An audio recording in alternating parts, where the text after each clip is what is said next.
السلام عليكم ومرحبا بكم معنا في واحد الغطسة جديدة في عالم التكنولوجيا. اليوم عندنا واحد الموضوع واعر بزاف صراحة. غنشوفوا كيفاش خلاو الذكاء الاصطناعي يعني AI يبني تطبيق ويب كامل من الصفر.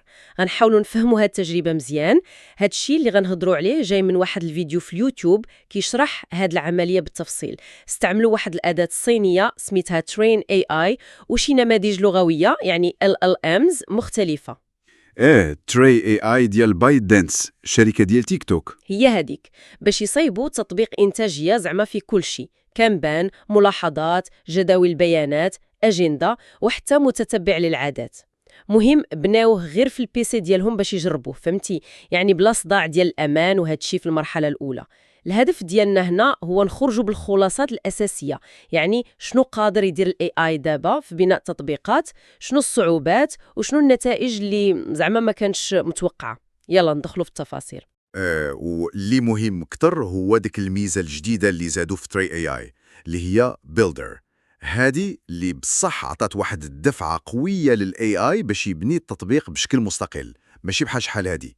مزيان. إذن كيفاش داروا؟ الطريقة كانت أنهم جربوا شحال من نموذج لغوي معروف، بحال كلود فور سونيت وجيميني 2.5 برو وجيميني فلاش تهو. وحتى جيميني فلاش، وكانوا شي وحدين اخرين بحال جي بي تي 4 وديب سيك اللي زعما ما عطاو والو، فشلوا. المهم الكل واحد منهم عطاهم نفس التعليمات في الأول، داك البرومبت الموحد، ولكن فاش قيموا النتيجة ما شافوش في الكود واش نقي ولا لا. لا، شافوا في التطبيق كيف خدام وكيف كيبان للمستعمل العادي واش عملي ولا لا. بالضبط. والنتائج؟ النتائج كانت صراحة مخلطة بزاف. يعني كلود فور سونيت وجيميني 2.5 برو بجوج قدروا يصيبوا التطبيقات خدامة، ولكن الشكل ديالها كان بسيط ماشي شي حاجة، واحتاجوا بزاف ديال التعديلات وتصحيحات. بحالاش مثلا؟ مثلا كلود احتاج شي 5 ديال المحاولات باش يلاه قادها، وكل مرة كيعطي شي ميساج ديال الخطأ ولا يطلب توضيحات كتر. فهمتي؟ 5 المحاولات وخنجح في الأخر ياك، ولكن هادشي كيبين أنه ماشي ساهل عليه يديرها من المحاولة الأولى. تماما، كيبين أنه احتاج توجيه كتر.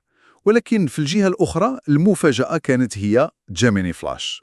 هداك علاش كان مفاجأة؟ كان سريع بزاف، والحاجة اللي واعرة هي أنه هو اللي اقترح يستعمل واحد الحاجة سميتها إطار عمل أو فريمورك، سميتو فيو جي اس. فيو جي اس؟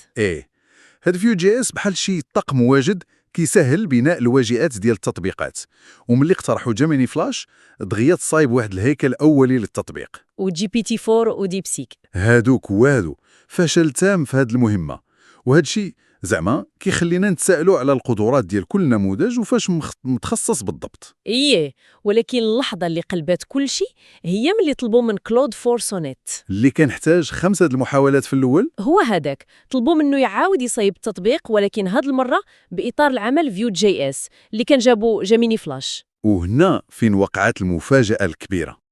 نتيجة خرافية. تطبيق الشوفة ديالو زوينة، الوظائف كاملة وخدام مزيان بزاف، سلس، فرق كبير على المحاولات الأولى ديالو.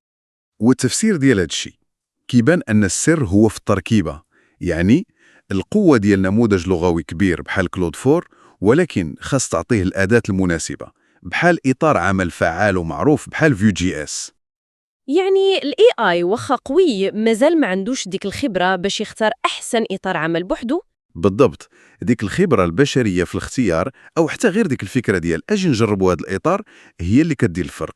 وحتى ديك العملية ديال التجربة والخطأ هي جزء أساسي باش توصل لنتيجة واعرة بحال هذه، ماشي غير برومبت وصافي.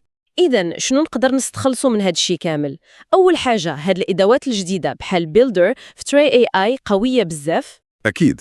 ثانياً الأداء ديال النماذج اللغوية ماشي بحال، كاين فرق كبير لنفس المهمة. صحيح. ثالثاً التجريب والتصحيح ضروريين، ماشي عيب تغلط وتتعلم. ورابعاً وهذه مهمة بزاف، هو الاختيار ديال إطار العمل المناسب بحال فيو جي اس، ممكن يقلب الموازين كاملة. هادشي اللي كاين.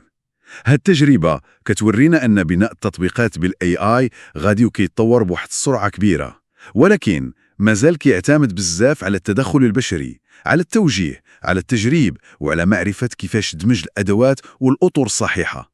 النجاح فهمتي ماشي غير في البرومبت الأول. إذن هادشي كيخلينا نفكروا، واش بهاد التطورات غيولي قريب أي واحد فينا يقدر يصايب التطبيق اللي بغى على قياسه وخا ما عندوش خبرة في البرمجة التقليدية؟ سؤال مهم. وشنو هي المهارات اللي خاص تولي عندنا باش نستافدوا مزيان من هاد الأدوات الذكية اللي كل نهار كتزيد تتطور؟ سؤال كنخليوه مفتوح للتفكير. شكرا بزاف على المتابعة.